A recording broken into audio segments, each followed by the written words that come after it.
ओम मंगलम भगवान विष्णु मंगलम गरुड़ध्वज मंगलम पुंडरीकाक्ष मंगलाय तनो हरिः।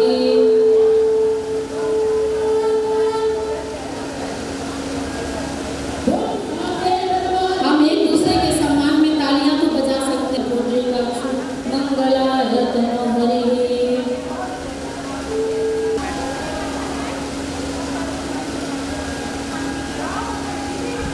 ओम मंगलम भगवान विष्णु मंगलम गरुड़ध्वज मंगलम पुंडरीकाक्ष मंगलाय तनो हरिः।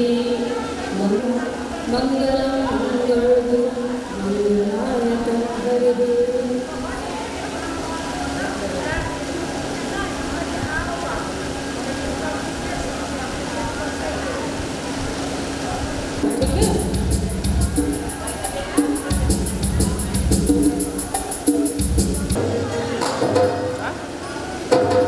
दूसरे को मान सम्मान देने की हमारी गुरु माँ के द्वारा हमारी मीना जी को आशीर्वाद प्राप्त हो रहा है। जय श्री राम।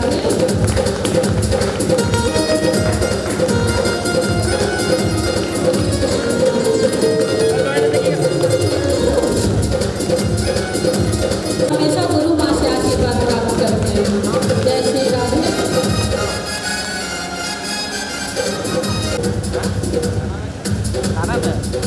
आलू मटर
मेरे भाई बहन, आज देखते ही देखते 70 दिवस में प्रवेश कर गए।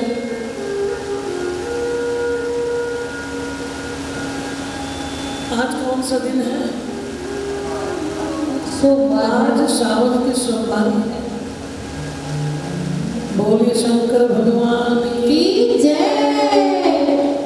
शंकर भगवान को बना के हम लोग कथा में प्रवेश करेंगे।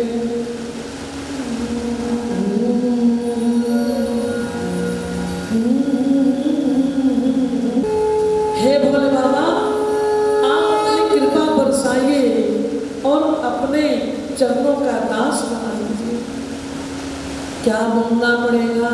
राधे राधे। मेरे भाई बहन, सुख दुख जीवन का ये मेल है। अगर काली अमावस्या की रात है तो पूर्णिमा की भी रात। काली रात को देखकर हमें लगता है सवेरा कैसा होगा, और सवेरा जब पूर्णिमा की रात होती है तो हम काली रात को भूल जाते हैं। ये सुख और ये दुख जीवन में चलता रहता है। कल रुक्मिणी मंगल हुआ, सखियां आई, गांव के जितने भी सब लोग थे आके दुल्हन की आरती उतारी गई। हमारे कन्हैया जी की, रुक्मिणी मैया की आरती का एक लाइन गा के उस प्रसंग में शामिल होती है। भारी भारी अंजूरी से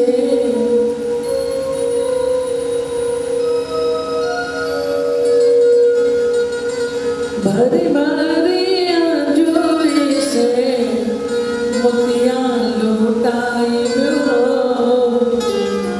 सब कहिए दुल्हा दुल्हनिया ले आरती उतार दो, दुल्हा दुल्हनिया आरती उतार दो, दुल्हा दुल्हनिया की। रुक्मिणी मंगल हुआ, आरती उतारी गई, और आज इस सुंदर से महल में मैया आई है। अच्छा, 9 लाख मन है ये द्वारका नगरी में। कितने हैं?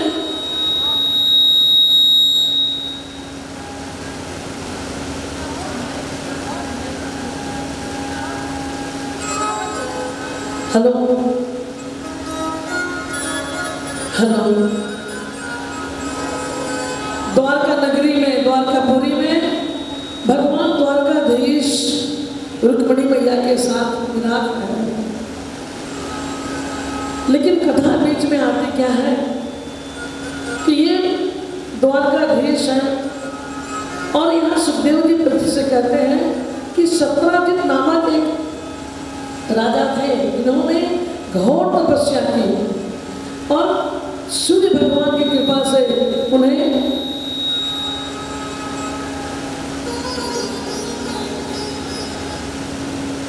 एक सामंतक मणि मिला। सामंतक मणि रोज 8 भर सोना दिया करती थी। एक माला था और मणि का लॉकेट लटका हुआ था। ये भगवान सूर्य की आराधना करके सत्राजित ने प्राप्त किया। ये मणि का काम था 8 भर सोना रोज देंगे। सभा लगी हुई थी, हमारे द्वारकाधीश वहाँ विराजे हुए थे। उन्होंने कहा, सत्राजित आपके खजाने में बहुत धन जमा हो गया, आप चाहें तो किसी की मदद भी कर सकते हैं।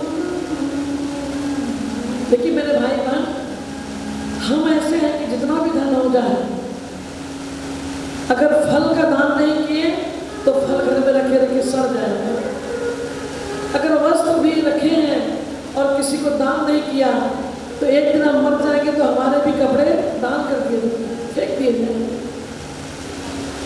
अगर बहुत धन है, भगवान ने आपको सामर्थ्य दिया है, तो आप भी दान करो, वरना जब मर जाएंगे तो दान कौन करेगा?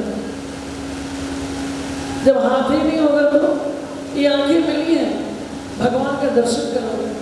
ये हाथ 2 दिए हैं, सुंदर सुंदर कर्म कांड करो, दान करो, प्यार लगवाओ, गौ माता की सेवा करो, अपने माता पिता की सेवा करो। ये पाँव मिले तीर्थों को जाने के लिए और आंखों से प्रभु का दीदार करो। ये बताया कन्हैया ने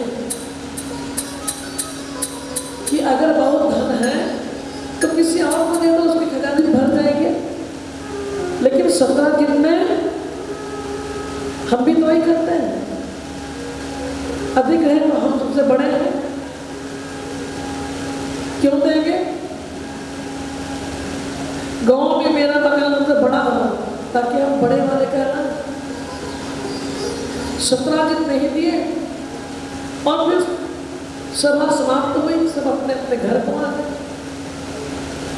अभी 17 दिन का भाई है एक प्रसेन, ये उस समंतक मणि के माले को पहनकर वन को घोड़े पर सवार होकर वन में शिकार करने के लिए गए। और निद्रा माता आप लोग के आंखों में आ रही है, क्या बोलना पड़ेगा? राधे राधे। मैं समझ रही हूँ, आपकी मनस्थिति को समझती हूँ। अब प्रसेन जो है कि वन में गया और लौट के नहीं आया। तो 17 दिन में देखिए, अगर बुरी बात एक को बोलिए वो भी फैल जाएगी, अच्छी बात एक को बोलिए वो भी फैल जाएगी। तो 17 दिन ने कहा, लगता है कि कृष्ण ने कल सामंतक मणि की चर्चा कर रहे थे, कहीं उसने मेरे भाई को मरवा के सामंतक मणि कहीं ले तो नहीं लिया। देखो, भगवान को भी हम नहीं छोड़े। अच्छा, वो द्वारकाधीश है, राजा है, 9 लाख उनके यहाँ 9 लाख मंदिर है, अष्टमी के हीरे मोतियों से भरे हुए बंदरवान लटके हुए हैं, और वो व्यक्ति को चोरी का इल्जाम लग गया। ये बात द्वारकाधीश के कानों तक पहुंची। भगवान को लगा अबे तो मेरे माथे पे कलंक आ गया। उन्होंने गांव के कुछ बुजुर्गों को लिया और बोला, चलिए आखिर लौट के क्यों नहीं आया? जब ये लोग जंगल की ओर निकले हैं तो क्या देखा, रास्ते में घोड़ा मरा पड़ा था। इसका मतलब है कि जिस सवार था वो भी कहीं गायब है। थोड़ी दूर गए तो देखा कि प्रसेन भी मृत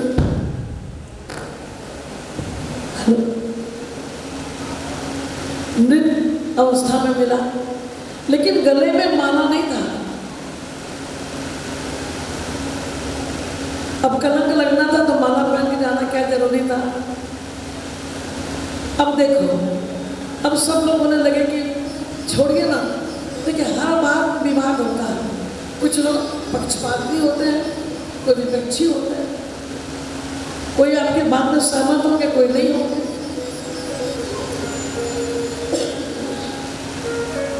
तो भगवान ने कहा यहाँ एक लीला करनी है मुझे।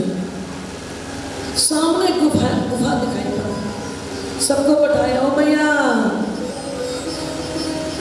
नदिया टिका वाली मैया, क्या हुआ बाबू, नींद आ रही है ना? इतनी आप लोग मेहनत कर रही, इतना आनंद के लिए, निद्रा तो आएगी, मैं समझती हूँ।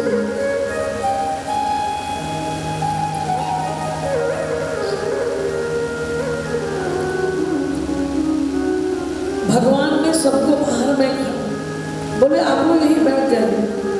ये गुफा है, गुफा के अंदर कोई भी जानवर हो सकता है जो आपको घायल कर सकता है, इसीलिए सबों को वहां बैठा दिया और भगवान अंदर प्रवेश किए। गुफा में भी प्रवेश ही किए थे तो देखा एक कन्या उस समंतक मणि से खेल रही है। कन्या तो दिख रही, लेकिन वो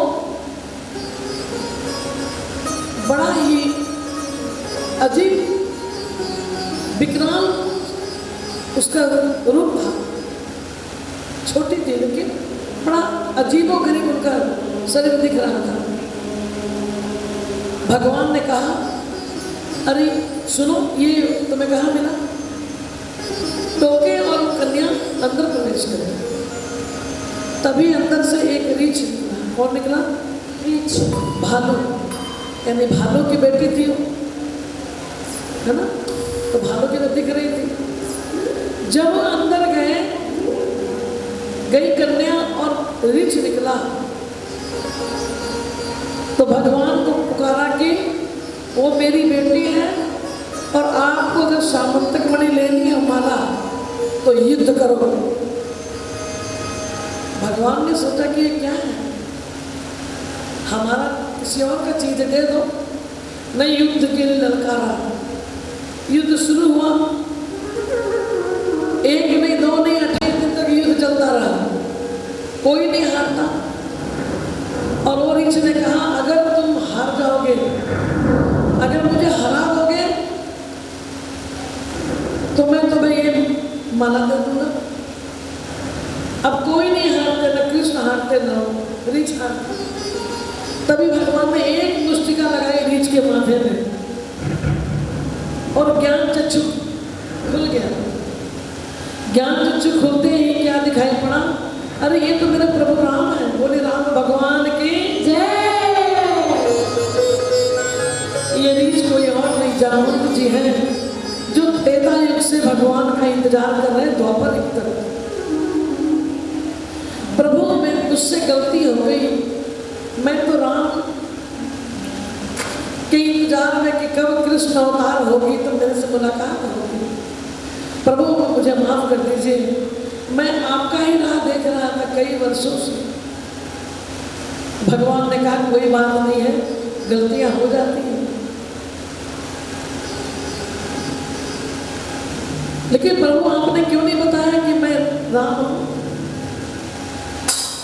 भगवान ने कहा, देखो मैं याद दिलाने का मुझे तरीका पता है और मैं किसी का कर्जा रखता नहीं। अब जब त्रेता युग में राम बनकर आया था, तो उस वक्त मैं बाली सुग्रीव 2 जन भाई थे और सुग्रीव किसके पक्ष में था? राम जी के पक्ष में सुग्रीव थे और बाली छोटा भाई होकर भी उनकी पत्नी को हर ले गया। और जो भगवान के करीब होते भगवान उसके साथ देते हैं हमेशा। तो क्या हुआ, मैं उसे भी छुप के मारा तो मैं द्वापर युग में उसका भी मैं कर्ज चुकाने के लिए मैं तैयार हूं। मैं किसी का कर्ज नहीं रखता। अगर कोई मुझे बहुत प्यार सम्मान देता है तो मैं कई गुना बढ़ा उसको देता हूँ। इस प्रकार बातें हुई और तब सत्राजित की जो माला है वो जामवंत जी ने लाकर दिया कृष्ण के हाथों में और फिर बोले, प्रभु मैं आपका इंतजार कई जन्मों से कर रहा हूँ। मेरी एक बेटी है जामवंती, इसे अपने चरणों में जगह दे दे। भगवान ने कहा, अभी मैं कुछ दिन पहले विवाह किया है, मेरी पत्नी रुक्मिणी है, मैं दूसरा विवाह नहीं कर सकता। प्रभु आपने कहा था कि द्वापर युग में मैं वो करूँगा जो मैं राम अवतार में नहीं किया। भक्तों को मैं बहुत करीब से उनके करीब रहूँगा। प्रभु मेरी पुत्री को अपना लीजिए। बहुत निवेदन किया और आज भगवान ने उनकी पुत्री जामवंती को और साथ में सामंतिक मणि लेकर मणि को सत्राजित को दिए हैं और जामवंती को लेकर द्वारका नगरी पहुंचे। क्या वृंदावन बिहारी लाल की जय। अब जब सत्राजित को सामंतक मणि दिया तो सत्राजित ने कहा, प्रभु ये सामंतक मणि एक राजा के पास रहना चाहिए, ये आप ले लो, मुझे नहीं चाहिए, लेकिन उसके बदले निवेदन करूँ मैं। बोलो, भगवान तो सब तो मानते हैं। प्रभु मेरी पुत्री है, सब सत्यभामा उसको चरणों में जगह दी। भगवान ने कहा मेरी दो पहले से हैं, अब तीसरी। भगवान ने सत्यभामा को भी फिर लिया है और सत्यभामा को लेकर और जामवंती जी को लेकर द्वारकापुरी में पहुंचे। सत्यभामा को छोड़ा है। अब ये सोच रहे हैं कि जामवंती तो रीछ की बेटी है, इतनी बदसूरत है और ये मेरे चरणों की दासी है, क्योंकि भगवान के 8 विशेष पटरानियां हैं जिसमें जामवंती भी है। तो उन्होंने कहा रुक्मिणी दरवाजे में मंगल आरती लेके रखो। रुक्मिणी मैया ने आरती लेके खड़ी हुई तो देखा कि कन्या दुल्हन बन के वो खड़ी है। भगवान ने कहा पूरी लंबी घूंघट कर लेना और कहा रुक्मिणी मैं इसे लाया विवाह करके, बताए अपनी व्यथा। मैया ने मुस्कुराते हुए कन्हैया को देखा, द्वारकाधीश को कहा देखो रुक्मिणी ये तुमसे सुंदर है, बहुत सुंदर है। भगवान ने एक लीला और की। रुक्मिणी मैया मन ही मन सोची अच्छा हमसे सुंदर हो, कम से कम ये हमसे कम सुंदर हो, ऐसा वरदान दे दिया। क्या बोलना पड़ेगा? राधे राधे। और जैसे रुक्मिणी मैया ने कहा कि हमसे कम सुंदर हो, जामवंती सुंदर रूप में बदल गई। बोलिए रुक्मिणी मैया की जय। भगवान यही चाहते थे कि जामवंती रीछ की बेटी है, इसका भी सौंदर्य रुक्मिणी से कम हो, लेकिन उसे दुख न सहना पड़े। इस प्रकार भगवान ने सत्यभामा और जामवंती को भी उसी मार्ग में रखा। आगे एक भौमासुर नाम का एक दैत्य प्रवृत्ति का राजा है, वो 16,000 एक सुंदर कन्याओं को अपने नगर में बंदी बना लिया और विवाह करेगा। ये बात द्वारकाधीश को किसी ने दी। भगवान झट गए, भौमासुर का उद्धार किया और उस कन्याओं को उनसे मुक्ति दिलाई, राहत दिलाई। अब ये 16,101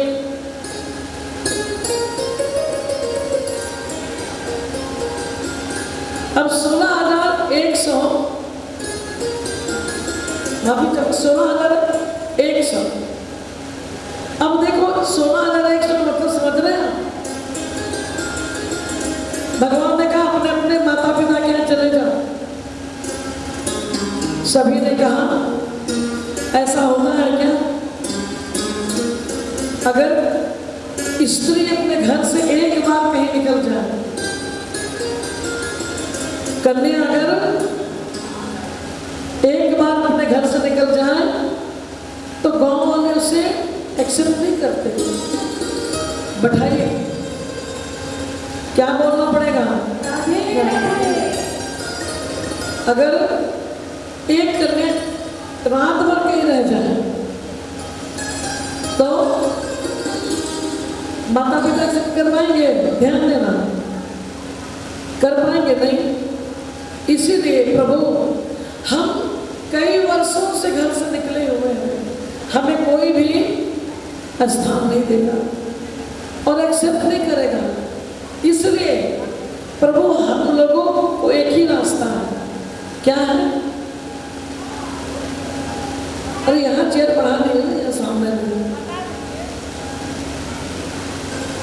ऐसा मतलब कि उधर में कलश रखा हुआ है।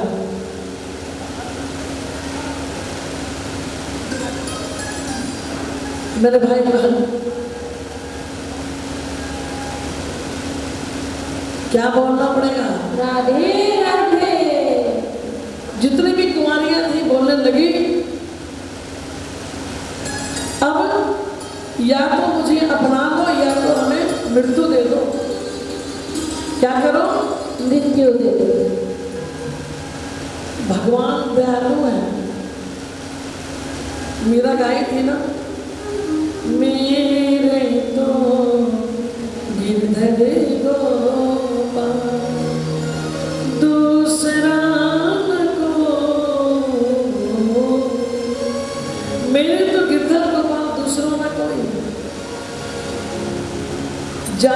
चिर मोर मुकुट ताही पति मोहि सोई।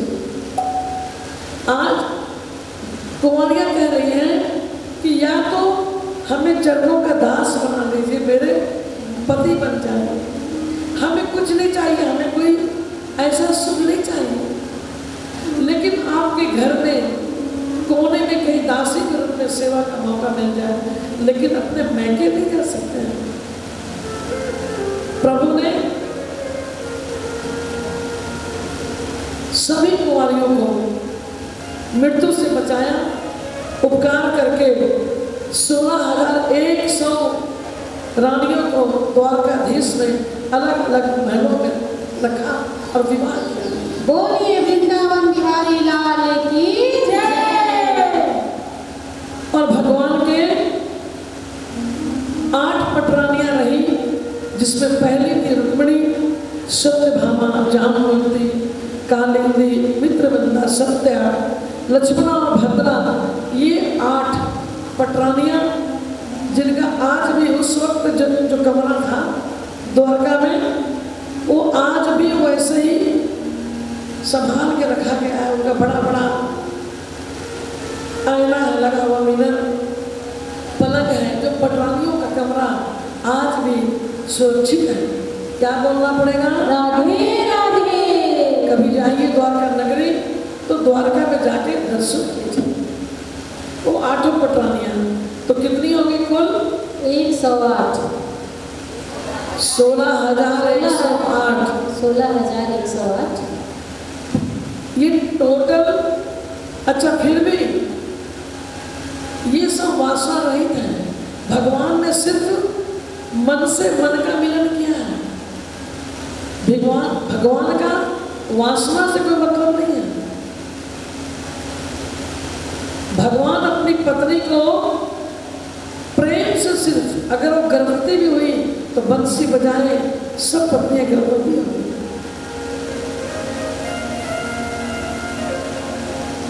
इसलिए वासना से रहित है और ये पूर्ण ब्रह्मचर्य का पालन करते हैं। मोर को देखिए, मोर मोरने का मिलन कभी नहीं होता, पता है आपको? मोर नाचता है, उसके आंसू तो मोरनी पी जाती है और वो गर्भवती हो जाती है। क्या बोलना पड़ेगा? राधे राधे। मोर पंख हमारे बरबरी जो खाटू श्याम, उनकी कृपा से आज मैं इस मंच पर भी हूँ। बाबा श्याम की बहुत कृपा है हम पे। कम से कम उनके पास मैं साल में एक बार जरूर जाती हूँ। आज मैं जो भी हूँ खाटू नरेश की वजह से हूँ। बोली खाटू नरेश की जय। जिन्होंने कलयुग का राजा कहलाया। और ये हारे के सहारे हैं। कौन है? हारे के सहारे। हारे के सहारे हैं। इसमें कभी खाटू जाना हो तो जरूर जाइए। मन की मुरादें पूरी करनी तो खाटू जाओ। बड़ा एकादशी को मंदिर में जाओ, कीर्तन करो।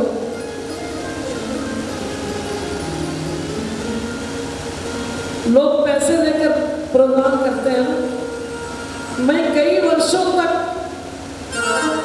बड़ा एकादशी को जाके मैं बाबा श्याम की कीर्तन करती थी। रात रात 12 बजे खत्म हो जाता, 2-3 घंटे कीर्तन होता है। जब आप उनके लिए करने लगोगे तब वो आपके लिए करना शुरू करेंगे। क्या बोलना पड़ेगा? राधे राधे। तभी तो बोलते हैं झुमकी, उसकी भी अच्छी कहानी है कथा। शीश को दान कर दिया था, विष्णु को दान कर दिया और अमर हो गया। और शीश का दानी महाभारत का युद्ध को देखने वाला वही ब्रह्म है। सबने कहा हम ये करेंगे, वो कहा हमने ये देखा, हमने ये देखा। बरबरी पर्वत जो शीश दान, उनकी यही इच्छा थी कि मैं, लेकिन विष्णु को जानते थे कि अगर बरबरी मेरा भक्त है, अगर वो उस विरोधी पक्ष पर चला गया तो जीत उसकी हो जाएगी। तो ये कृष्ण किसके पक्ष में थे? पांडव के पक्ष में थे। भगवान ने उस शीश ने कहा कि मैं महाभारत युद्ध देखने चाहता हूँ कि कैसे युद्ध हुआ। वो शीश पर्वत पर बैठा था। जब युद्ध समाप्त हुआ तो सबने कहा मैंने ये किया, मैंने वो किया। भगवान ने कहा एक है जो देख रहा है, बरबरी जिसके शीश भगवान ने दान में ले ली। अगर वो कौरवों के पक्ष में होता तो जीत अधर्म की हो जाती। धर्म को बचाने के लिए भगवान ने अपने भक्त के शीश को दान में ले लिया और अमर कर दिया कि कलयुग में जो भी तुरंत खाटू नरेश के दरबार में आएगा, हारे के सहारा है, जो उनके दरबार में आएगा उसकी झोलियां भर जाएगी। बोलिए खाटू नरेश की जय। आगे प्रसंग में चलते हैं। भगवान अपने पूरे परिवार के साथ 9 लाख महलों में सब रह रही हैं। नारद जी को इच्छा हुई, नारद जी के मन में ऐसा इच्छा हुआ कि देखने चलते हैं कि प्रभु कैसे रह रहे हैं, कैसे आनंद ले रहे हैं। नारद जी ने सर्वप्रथम रुक्मिणी मैया के कमरे में गए, देखा भगवान रुक्मिणी मैया के साथ पूजा के मंदिर में बैठे हैं। अरे नारायण नारायण, प्रसाद दो। 5 लड्डू मिले। नारद जी ने पाया अच्छा प्रभु चले। अब नारद जी है ना, अब सबके घर जाएंगे, क्या कर रहे? किसी को एक पत्नी संभालना मुश्किल है कि 16,108 पत्नियों को भगवान कैसे संभाल रहे हैं। और जहां जाकर क्या देखते, अलग अलग। अब जितनी भी पत्नियां हैं सबके 10-10 पुत्र थे। कितने थे? 10-10। अब कहीं बच्चों को नहला रहे हैं, कहीं ब्राह्मणों को भोजन पवा रहे हैं, कहीं दान दक्षिणा दे रहे हैं, कहीं कुछ उपदेश दे रहे हैं, तरह तरह की लीला कर रहे हैं भगवान। नारद जी ने कहा नारायण नारायण नारायण, समझ से बाहर है ये नारायण। आप तो पूरे सृष्टि के पालन करता है, इसीलिए शायद आपने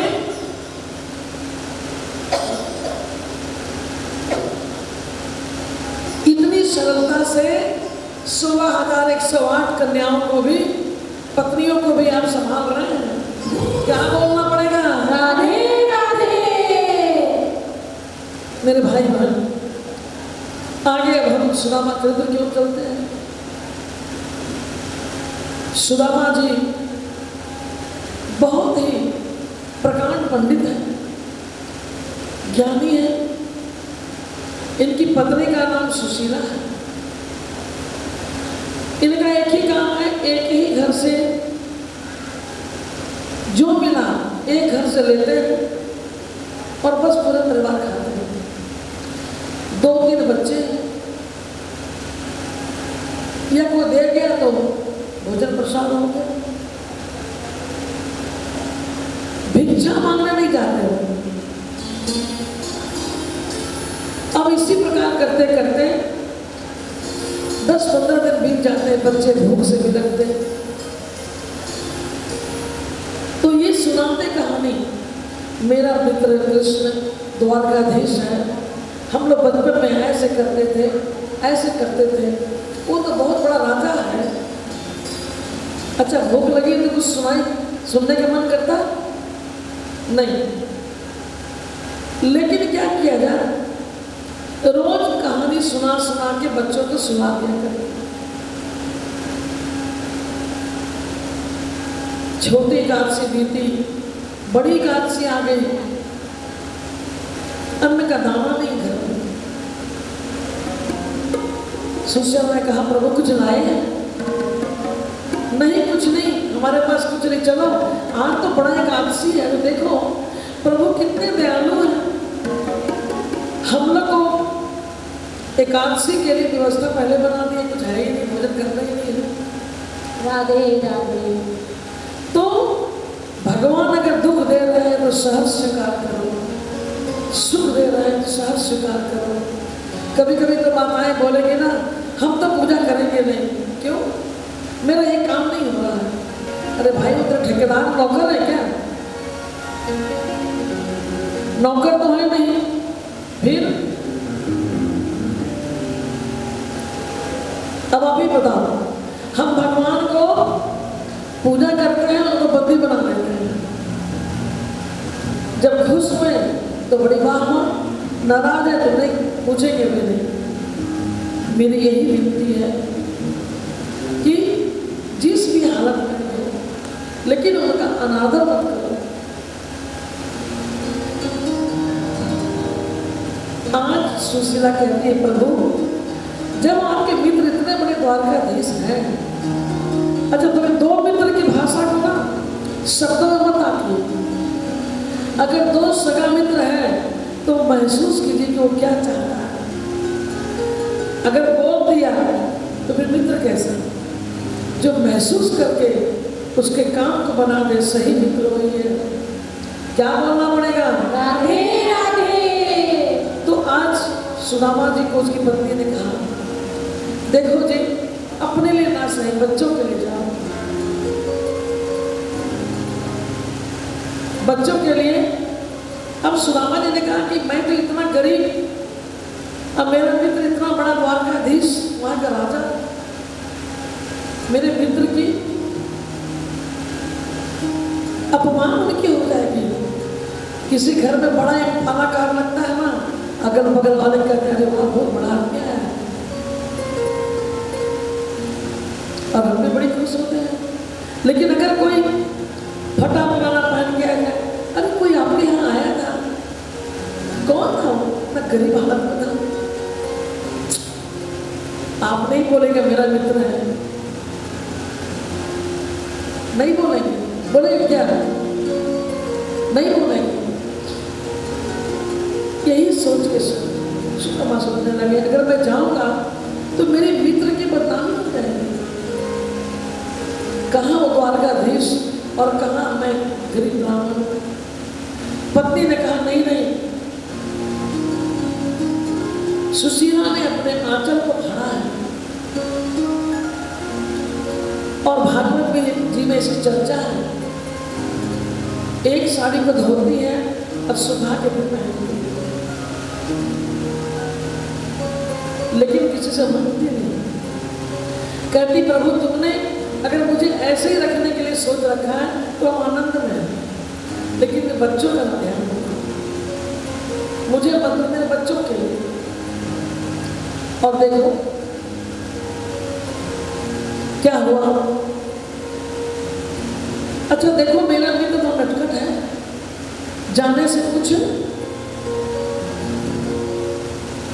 संदेश लेके जाना पड़ेगा। अच्छा ऐसे भी आप कहीं जाते हैं, गांव में जाते हैं, सखी सहेलियों के यहाँ, भगवान के पास मंदिर के में, तो खाली हाथ कभी मत जाइए, कुछ लेकर जाइए। खाली हाथ आप जाएंगे तो खाली हाथ ही लौटेंगे। तो सुशीला ने कभी अपने घर में भोजन करने के लिए कभी किसी से कुछ मांगा नहीं। अपने सखी के पास में, सखी तुम्हारे यहाँ तो नया नया चूड़ा कुटा रहा है ढेकी में, उसका थोड़ा बचा हुआ जो टूट जाता है चूड़ा में, वही दे दो। सखी ने कहा क्यों सखी, बस थोड़ा दे दो। 2-4 मुट्ठी ली, उसी आंचल में बांधा और अपने पति को देके बोली जाओ अपने मित्र को दे देना। किसको दे देना? मित्र को, मित्र को दे देना। सुदामा जी निकल पड़े। अब पहले तो भाई अभी तो गाड़ी है, कार है। हमारे बीच हमारे भैया जी आए हैं, पंडित जी, राधे राधे बोलना पड़ेगा। राधे राधे। मेरे भाई बहन, सुदामा जी निकले हैं, अब पैदल चल रहे हैं, चलते चलते चलते चलते कई दिन कई रात बीत गए। अब थक कर बैठ गई, नदी आ गई। अब नदी में पार कैसे हो? एक नाव आया। अरे भैया चलना है क्या? हाँ चलना है चलना है। तो बैठो। सुदामा जी लपक के बैठ गए। अच्छा चलो से शुरू किया, उतराई दो। हमारे पास भैया उतराई नहीं है कुछ भी, तो उतरो, गाड़ी में बैठो, पैसा नहीं है, उतरो। सुदामा जी उतर के लगता नहीं जा रहा है। शाम हो गई, अब सोचने लगे हे गोविंद मैं कैसे आऊं। फिर देखो नाविक फिर आ रहा था। अरे वो भैया सोए हो क्या, आओ बैठो नाव में। नहीं भैया तुम जाओ, हमारे पास देने के लिए कुछ भी नहीं है। अरे सुनो सुनो तो पहले इधर आओ। अच्छा बैठो, पहले नाव में बैठो, कुछ तो होगा तुम्हारे पास। अब उनको लगा कि कहीं मेरी पोटली तो नहीं देख रहा है ये नाविक, कुछ इसमें होगा। अरे कुछ भी दे दो, कुछ भी तो दे दो। अरे हमारे पास कुछ नहीं, बोला ना कुछ नहीं है। नहीं आपके पास है, नहीं है, नहीं है। अब सुदामा जी को बड़ा झुंझला गया, बोले हमारे पास दुख है, लोगे क्या, दरिद्रता लोगे क्या। उसने कहा हम यही लेने में तुम्हारे पास खड़े हैं, क्या बोलना पड़ेगा। राधे राधे। जब भी भगवान के लिए एक कदम आगे बढ़ेंगे, भगवान कोई रूप लेके आपके पास आ जाएंगे। वो नाविक कोई और नहीं, हमारे भाग्य बिहारी थे जो सुदामा जी को दुख को हरने के लिए आ गए थे। सुदामा जी को क्या पता ये क्या हो रहा है। नाव आगे बढ़ी, उस किनारे पे उतार दिया नाव।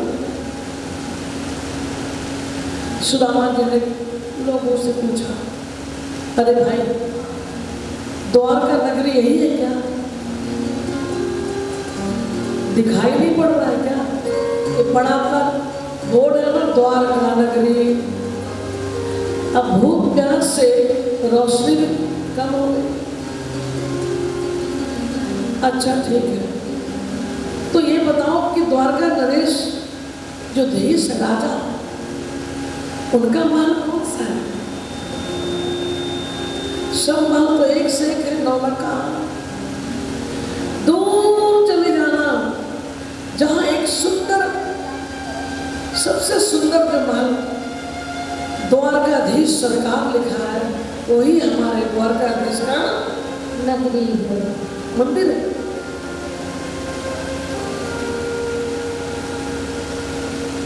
अच्छा हाँ, सुदामा जी निकल पड़े हैं, और जब निकले तो पहरेदार खड़ा है। कहाँ जाना है। द्वारकाधीश जो नरेश है उनका दर्शन करना है। नहीं, अंदर प्रवेश नहीं है। उनसे मिलने के लिए तो बड़े बड़े देवता आते हैं, योद्धा आते हैं, राजा आते हैं। तुम्हारी ये हालत देखिए, न पैर पे चप्पल है, न छाता है, और तुम्हारी दशा देख के लगता है कि तुम राजा के मित्र हो, कुछ परिवार बन सकते हो, कभी नहीं। एक ने कहा अरे भैया ये ब्राह्मण है, इसकी शिखा है, मस्तक पर तिलक है,